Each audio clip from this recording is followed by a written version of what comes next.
कार्यक्रम के देखैया छत्तीसगढ़ के सबो किसान भाई बहनी हो, सबो जना पैलगी करत हूँ। जय जोहार, राम राम।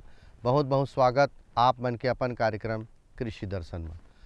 संगवारी कृषि के बूता है बहुत मेहनत के बूता माने जाते, लेकिन यदि हम परंपरा के बात करन, अपन व्यवसाय के बात करन, तो हमार खेती किसानी ही बूता है हमार व्यवसाय हरे संगवारी हो। और छत्तीसगढ़ ला कृषि प्रधान प्रदेश कहे जाते, वैसने हमार भारत देश ला कृषि प्रधान देश कहे जाते। काबर कि कृषि के क्षेत्र में हमार व्यवसाय अतक ज़्यादा है, जेकर से देश तरक्की करते। इमें योगदान किसान मन के सबसे बड़े माने जाते। लेकिन तकनीकी के ज़माना है, नवा प्रकार के हमन आधुनिक खेती के बात करथन। और छत्तीसगढ़ में देखो कुछ समय अलसी के खेती है कमतिया गिरी से। वैज्ञानिक मन बताते काबर, एकर कारण है कि उन्नत किस्म के जोन अलसी है वोकर मांग जो रही से ओकर पूरा नहीं हो पात रही से। लेकिन संगवारी हो, हमार छत्तीसगढ़ के वैज्ञानिक मन गजब मेहनत करिस और आज के समय आधुनिक खेती करे बर, वैज्ञानिक खेती करे बर अलसी के नवा नवा किस्म निकाले है, जेकर से आप मान एक ठन बढ़िया रोजगार मिल सकत है। और ये रोजगार कैसे मिल सकत है, अलसी खेती कैसे आप मन कर सकत हो, यही विषय में आज हमन चर्चा करबो कि अलसी के वैज्ञानिक खेती कैसे करे जाए। संगवारी हो, खेती कैसे करे जाए ये कर बारे में चर्चा करबो, लेकिन ओकर पहली आप मन बर कुछ खास संदेश में लाए हूँ, तेला पहली देखो।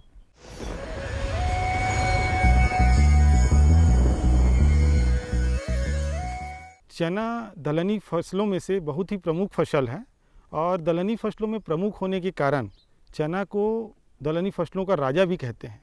इसमें चना में बहुत से पोषक तत्व भरपूर मात्रा में रहते हैं, जैसे कि प्रोटीन, उसमें 18 से 22% तक प्रोटीन पाया जाता है।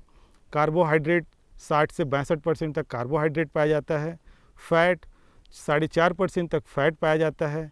कैल्शियम 100 ग्राम चना में 280 मिलीग्राम तक कैल्शियम रहता है और आयरन 12.5 मिलीग्राम तक इसमें आयरन की मात्रा रहती है और साथ ही साथ इसमें फास्फोरस की मात्रा भी 301 मिलीग्राम तक रहता है।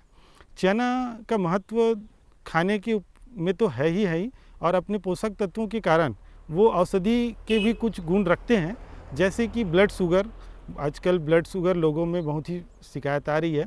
जैसे ब्लड शुगर को जैसे चना का सेवन करते हैं तो ब्लड शुगर को वो कम करने का, दबाने का काम करता है। ब्लड शुगर के जो पेशेंट होते हैं उनको भूख अधिक लगता है। भूख अधिक लगने के कारण वो चना के सेवन करके उसको नियंत्रित कर सकता है। साथ ही साथ पाचन शक्ति के लिए भी ये बहुत ही फ़ायदेमंद है, क्योंकि इसमें फाइबर का अच्छा स्रोत है ये। और फाइबर का स्रोत होने के साथ ही इसमें जो पेट से संबंधी जो गैस की शिकायत या कब्ज की शिकायत होती है उसको ठीक करके पाचन शक्ति को बढ़ाता है।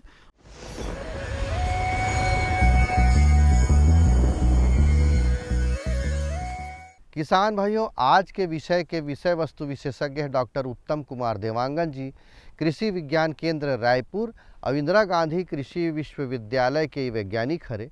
आवो एकर से पूछथन कि नवा जमाना के हिसाब से नवा किस्म जब प्रचलित हो गए है, तुम्हार मेहनत रंग ला डरे है, तब किसानी मन बर ये अलसी खेती कतका संभावना है हमारे छत्तीसगढ़ के जलवायु के हिसाब से, और एकर महत्व का है। आवो देखथन का कहा थे देवांगन जी है। मैं आपको बताना चाहूँगा कि हम कुछ समय पिछले 5-7 सालों में हमारे छत्तीसगढ़ राज्य में अलसी की खेती में बहुत तेज़ी से गिरावट आई है। इसका मुख्य कारण हमको समझ आया है कि अलसी में उन्नत किस्मों का विकास न होने से किसान भाई धीरे धीरे अलसी की खेती छोड़कर सरसों और दूसरी फसल की खेती करते। इंदिरा गांधी कृषि विश्वविद्यालय ने पिछले कुछ सालों में बहुत ही उन्नत किस्मों का विकास किया है, जिससे ज़्यादा से ज़्यादा उत्पादन मिल सके। और किसानों के बीच इन किस्मों को लेके हम गए। धीरे धीरे इनकी किस्म जो है किसानों के बीच प्रचलित होती गई। आज 30,000 हेक्टेयर से भी अधिक एरिया में अलसी की खेती हो रही है। आपने जलवायु की बात की। जलवायु जो होती है, जैसे कि आपको पता है, अलसी जो होती है रबी के मौसम में लगाई जाती है। शुष्क और ठंडी जलवायु इसके लिए बहुत ही उपयुक्त मानी गई है। इसके लिए जो होती है, जब मौसम 15 डिग्री सेल्सियस तक नीचे चली जाती है, उस समय में बुआई इसके लिए पर्याप्त बहुत ही अच्छी होती है, इसके अंकुरन के लिए, पौधों की ग्रोथ के लिए, पौधों के जर्मिनेशन के लिए। इसके साथ साथ 25 से 30 डिग्री टेम्परेचर जो ठंड के मौसम में होती है, नवंबर दिसंबर से फरवरी तक जो पड़ती है, इसके लिए उपयुक्त जलवायु मानी गई। हमारे छत्तीसगढ़ में अंबिकापुर क्षेत्र में, सरगुजा क्षेत्रों में और कुछ बस्तर क्षेत्रों में, जहाँ पे बीजापुर से लेके कोंडागांव, नारायणपुर क्षेत्रों में इसकी खेती की जा रही है। हमारे मध्य भारत में, मध्य छत्तीसगढ़ में, रायपुर में हम बहुत तेज़ी से किसानों के बीच उन्नत किस्मों को ले जा रहे हैं ताकि वो अच्छी पैदावार ले सकें। आपने इसके महत्व के बारे में पूछा।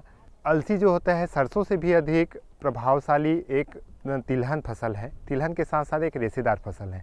इसमें 35 से 40% तक तेल पाया जाता है। साथ ही साथ इसमें 18 से 20% तक प्रोटीन और 5% तक रेशा पाया जाता है। इसका तेल खाने के लिए बहुत अधिक मात्रा में हमारे शरीर के लिए लाभदायक है। और सबसे इम्पॉर्टेंट चीज़ है, इसमें जो है अमीनो एसिड पाया जाता है ओमेगा 3, जो शरीर की हड्डियों को मजबूत, मांसपेशियों को मजबूत, नसों को मजबूत करता है। आप देखे होंगे कि अभी जो होता है किसानों के बीच ये छूटता जा रहा है, परंतु इसके तेल का उपयोग बहुत लाभदायक है। इसके साथ साथ इसमें जो पौधे लंबे होते हैं, इसके रेशे का उपयोग कपड़ा बनाने में, चटाई बनाने में, दरी बनाने में भी हम कर सकते हैं। अब संगवारी हो, एकर जमीन कैसे होना चाहिए? अलसी की खेती करना है तो एकर बर जमीन कैसे होना चाहिए और जमीन के तैयारी हम कैसे करबो? आओ जानकारी लेथन। ज़मीन के बारे में जैसे आप जानते हैं कि छत्तीसगढ़ में कन्हार, मटासी, डोरसा भूमि में मुख्य रूप से खेती की जाती है। अलसी के लिए जो होता है, कन्हार भूमि में यदि पर्याप्त मात्रा में पानी की सुविधा है तब कन्हार भूमि में अलसी की खेती करें। इसके साथ साथ मटासी और डोरसा भूमि इसकी खेती के लिए सबसे उपयुक्त है। बुलई दोमट मिट्टी जिसमें थोड़ा भुरभुरापन हो। आप देखेंगे कि अलसी के जो पौधे हो, इसके बीज जो होते हैं बहुत छोटे होते हैं, तो इन बीजों के अंकुरन के लिए जो होता है, जो मिट्टी जितनी भुरभुरी होगी उतना ही अच्छा होता है। तब बुलई दोमट मिट्टी मतलब मटासी और डोरसा मिट्टी इसकी खेती के लिए बहुत ही उपयुक्त मानी गई है। मिट्टी की अगर हम अच्छी तरीके से तैयारी करें और इसको बार बार 2 से 3 बार अच्छी जुताई करने के पश्चात इसको लास्ट में रोटावेटर से बहुत अच्छी तरीके से जुताई करें। मैं इसको भूमि की तैयारी के संबंध में कहना चाहूँगा। 2 से 3 बार जुताई करने के बाद क्या है, रबी फसल में लगता है खेत में बड़े बड़े ढेले होते हैं धान की कटाई करने के पश्चात, तो ढेले की अवस्था में इसकी बुआई ना करें, क्योंकि इसके दाने छोटे होने के कारण ज़मीन की गहराई में जाते हैं तो अंकुरन प्रभावित होता है। जुताई करने के पश्चात 2 से 3 बार अच्छे तरीके से रोटावेटर चला लें जिससे मिट्टी एकदम भुरभुरी हो जाए। ऐसी अवस्था में इसकी जो है बुआई करें जिससे इसका अंकुरन अच्छा हो। मिट्टी में, बुलई दोमट मिट्टी में पर्याप्त मात्रा में पानी होने पर इसकी खेती आसानी से कर सकते हैं। कन्हार मिट्टी में भी अगर सिंचाई की सुविधा है तो इसमें सफलतापूर्वक हम अच्छा उत्पादन प्राप्त कर सकते हैं। किसान भाइयों, अब जमीन में हमला तैयारी कर डरे ओकर बाद ओला बोना कैसे है, कौन सा किस्म के अलसी लगाना है, का ओकर नाम है, कैसे लगाना है, का हमला प्रमाणिक बीज यदि नहीं मिलते तब कैसे लगाबो, ये सब बात ला पूछे हो। अब का कहा थे संगवारी हो, आवत देखो देवांगन जी आप मन ला बतावत है। बीजों के बारे में आपने बहुत अच्छा प्रश्न मुझको पूछा है, क्योंकि उच्च गुणवत्ता के बीजों की उपलब्धता ही किसानों के लिए सबसे बड़ी समस्या है, जिसके कारण हमारे छत्तीसगढ़ राज्य में अलसी की खेती में गिरावट देखी गई है। विगत कुछ वर्षों में इंदिरा गांधी कृषि विश्वविद्यालय ने बहुत ही उन्नत किस्मों का विकास किया है। इसमें जो है शुरुआती अवस्था में हमने दीपिका और कार्तिक किस्मों का विकास किया, उसमें सुधार करते हुए इंदिरा अलसी 32, इंदिरा अलसी 92 का विकास किया। वर्तमान समयों में RLC रायपुर रिलेशनशिप सेंटर के नाम से RLC 133, RLC 143, RLC 148, RLC 153 और अभी करंट में जो 2022 में हमने एक नए किस्म लॉन्च किया है RLC 164। ये जो होती है बहुत ही उन्नत किस्में हैं हमारे छत्तीसगढ़ की जलवायु, छत्तीसगढ़ की मिट्टी के लिए।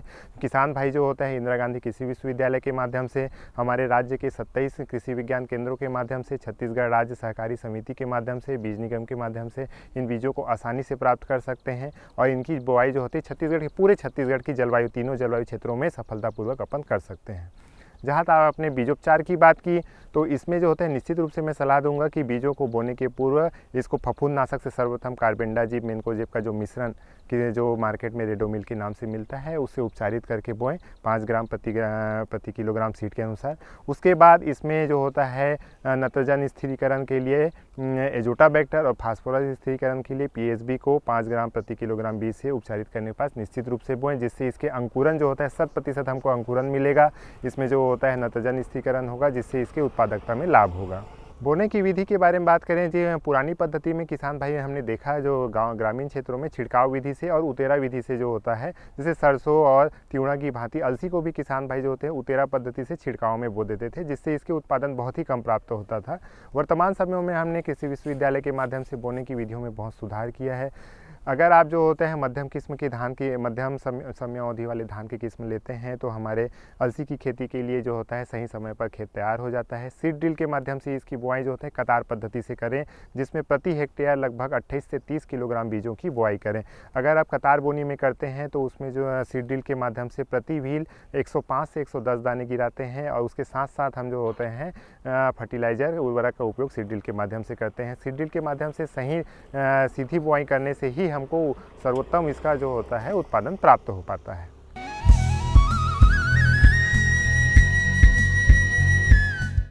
ये लो और बताओ। बस। अरे ये क्या भैया जी, बस इतनी सी रासायनिक खाद? किसानी छोड़ रहे हो क्या? किसानी नहीं, नादानी छोड़ रहे हैं। मिट्टी की जांच कराई है। अब तो लालाजी जितनी जरूरत है उतने ही उर्वरक खेत में डालेंगे। हाँ, किसान भाई आज ही अपने जिले की नजदीकी भूमि परीक्षण प्रयोगशाला में मिट्टी की जांच जरूर करवाएं और मिट्टी में पोषक तत्व, नमी व पौधे के विकास को देखते हुए केवल जरूरत के अनुसार ही पोषक तत्व डालें। और हाँ, मिट्टी में गंधक, जस्ता, बोरोन जैसे सूक्ष्म पोषक तत्वों का पता लगाना भी न भूलें। उर्वरक और जैविक खाद के सही उपयोग से भूमि का उपजाऊपन बनाए रखें, उत्पादकता बढ़ाएं, खर्चा घटाएं और बहुमूल्य विदेशी मुद्रा बचाने में भी सहयोग दें। और हाँ, धीमी गति से नाइट्रोजन उपलब्ध कराने वाले उर्वरकों जैसे नीम लेपित यूरिया को प्राथमिकता दें और यूरिया का पत्तों पर छिड़काव करें। अरे वाह, तू तो सचमुच समझदार हो गया। अधिक जानकारी के लिए संपर्क करें जिला कृषि अधिकारी या किसान कॉल सेंटर। मेरे साथ बोलो ए बी। अरे नादान, बच्चे को एबीसी सिखा रहा है। अरे काम धंधे की एबीसी तू कब सीखेगा? ये देख विज्ञापन। तेरे जैसे कृषि विज्ञान सीखे हुए युवाओं के लिए भारत सरकार के कृषि मंत्रालय ने एक योजना बनाई है, ACABC। ACABC? जी हाँ, ACABC यानी एग्री क्लिनिक्स और एग्री बिजनेस सेंटर। इसके तहत कृषि विज्ञान पढ़े युवाओं का चयन होने पर उन्हें मुफ्त ट्रेनिंग दी जाती है और हाँ, अपना कारोबार चलाने के लिए बैंक से लोन भी मिलता है। इसके साथ ही अगर युवा अपने इलाके के किसानों की खुशहाली के लिए उन्हें खेती बाड़ी व अपने कारोबार से जुड़ी लाभदायक जानकारी देते रहेंगे तो उन्हें लोन पर 36 से 44% तक की सब्सिडी भी मिलेगी। तब तो मैं जरूर सीखूंगा काम धंधे की ABC। शाबाश, चलो अपनाएं स्वरोजगार, खेती में हो विकास अपार।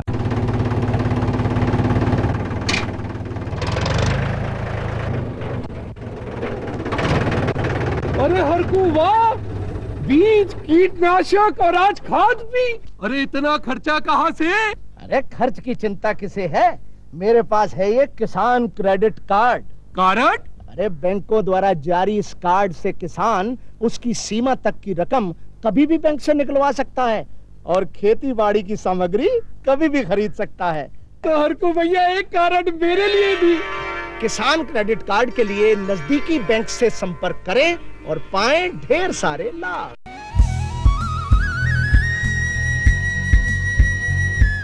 किसान भाइयों, इंदिरा गांधी कृषि विश्वविद्यालय से गजब अकन उन्नत किस्म के अलसी के उत्पादन करे बर किस्म बनाए गए हैं। ओला लगा सकत हो, लगाए के विधि बताई से। आजकल मशीनीकरण के ज़माना के हम बात करथन, वैज्ञानिक खेती के बात करथन, तो आप मन बताई से देवांगन जी है सीड ड्रिल मशीन से लगाना चाहिए।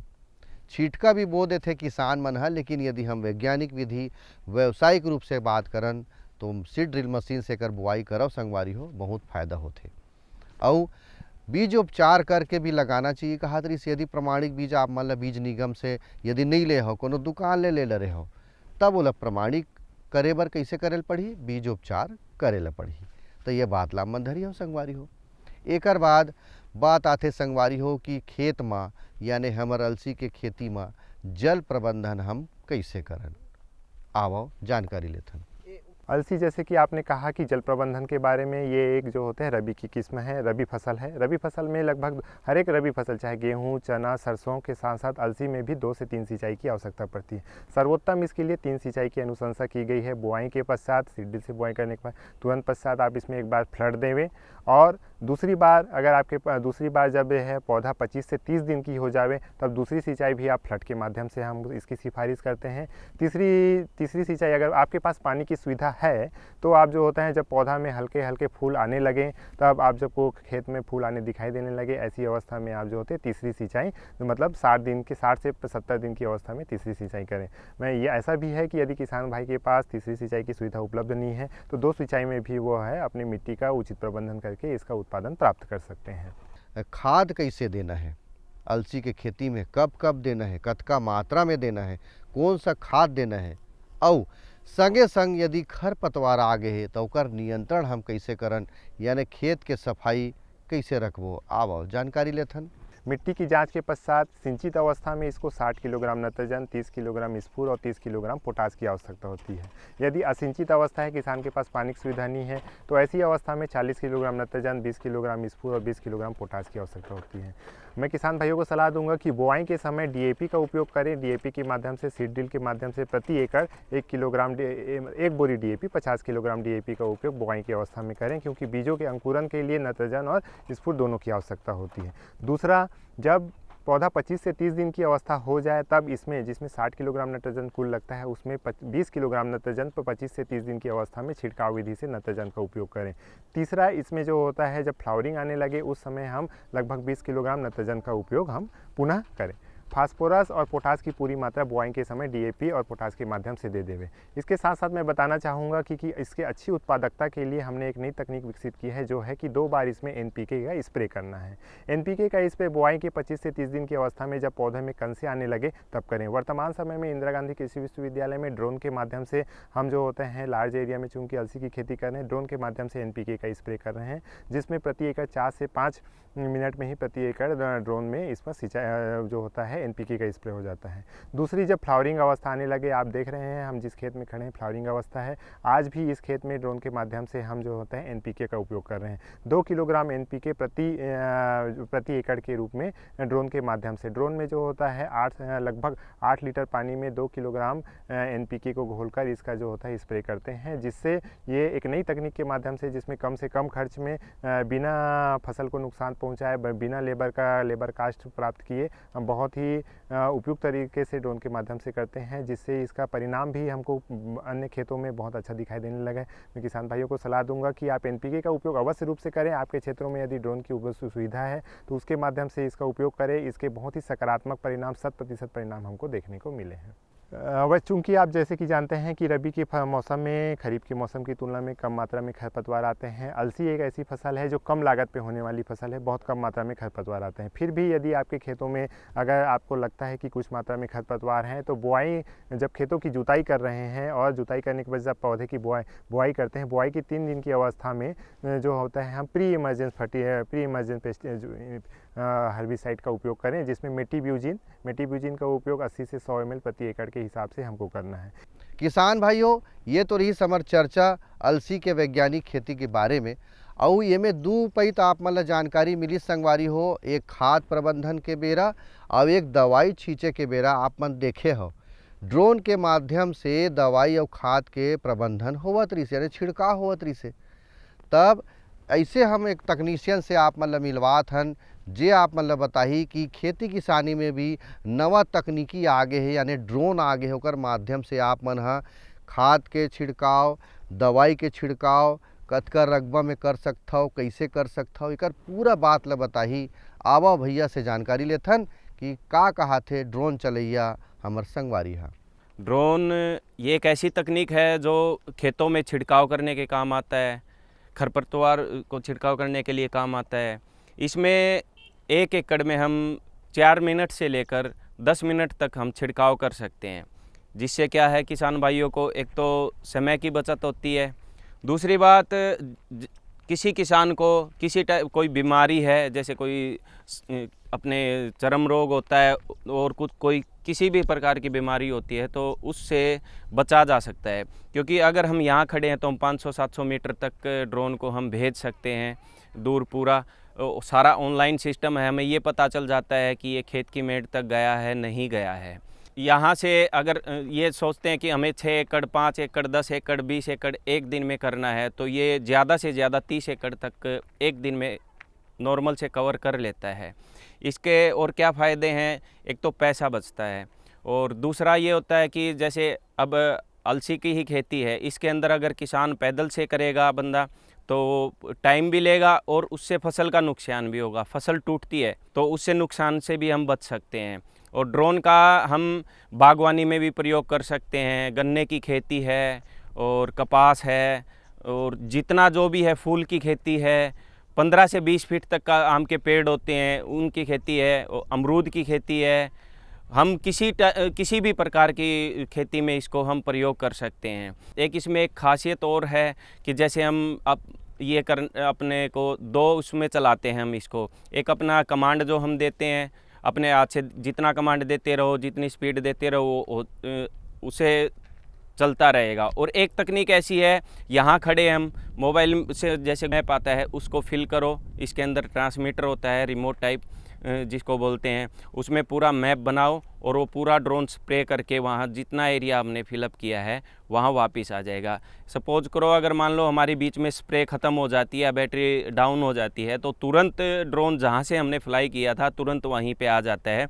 हम उसके स्प्रे भी डाल देते हैं और बैटरी भी चेंज कर देते हैं और तुरंत जहाँ से इसने स्प्रे को छोड़ा था वहीं से वापस दोबारा जाके स्प्रे स्टार्ट कर देता है।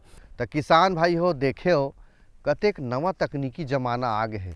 बर बिहाम जाथन तो फोटो खिंचाए बेर ड्रोन चलते, अब खेती किसानी में भी ड्रोन चलत है दवाई और खाद के प्रबंधन में। ये तकनीक अपना के आपन खेती किसानी करी हो संगवारी हो। अब बेरा हो गए है मनोरंजन के, तो देखथन छत्तीसगढ़ी गीत।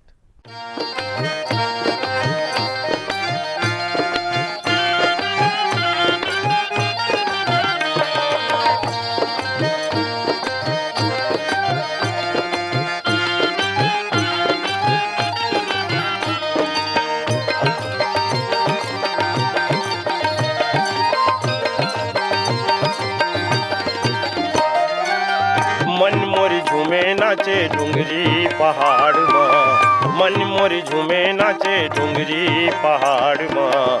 झूम के नाच लेते करमा के ताल माँ, झूम के नाच लेते करमा के ताल माँ। मन मोर झूमे नाचे डुंगरी पहाड़ माँ, मन मोर झूमे नाचे डुंगरी पहाड़ माँ। झूम के नाच लेते करमा के ताल माँ, झूम के नाच लेते बने बजा देगा मंदरला, बने बजा देगा मंदरला, बने बजाऊं वो मंदरला, बने बजाऊं वो मंदरला।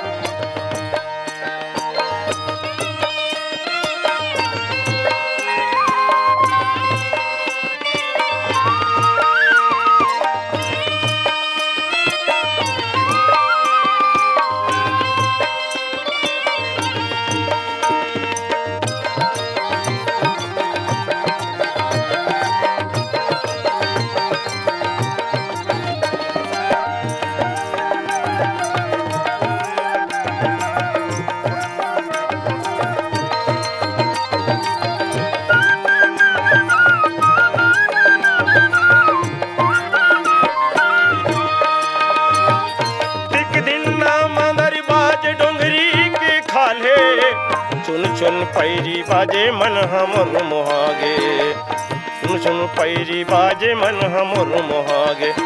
एक दिन ना मंदर बाजे डोंगरी के खाले, सुन सुन पैरी बाजे मन हमर मोहागे, सुन सुन पैरी बाजे मन हमर मोहागे।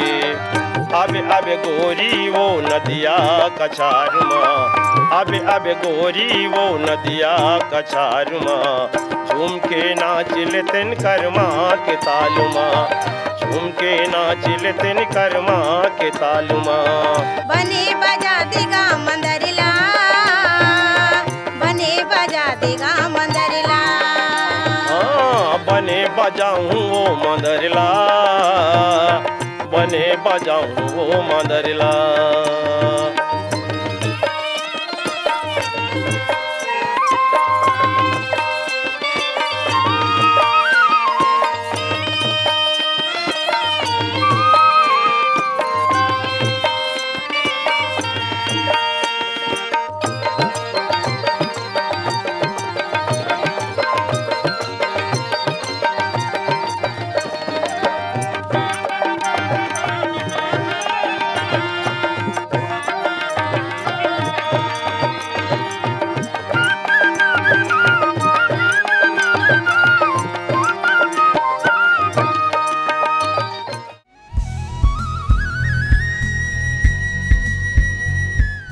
तो किसान भाइयों, ये बढ़िया जानकारी आप मन ला अच्छा लागी सोही, ऐसे हमन मानत हन। अब जाए बेरा हो गए है तो अवैया बेरा आप मन संग गोट बात करे बर फिर दूसर विषय के संग में आहूँ संगवारी हो।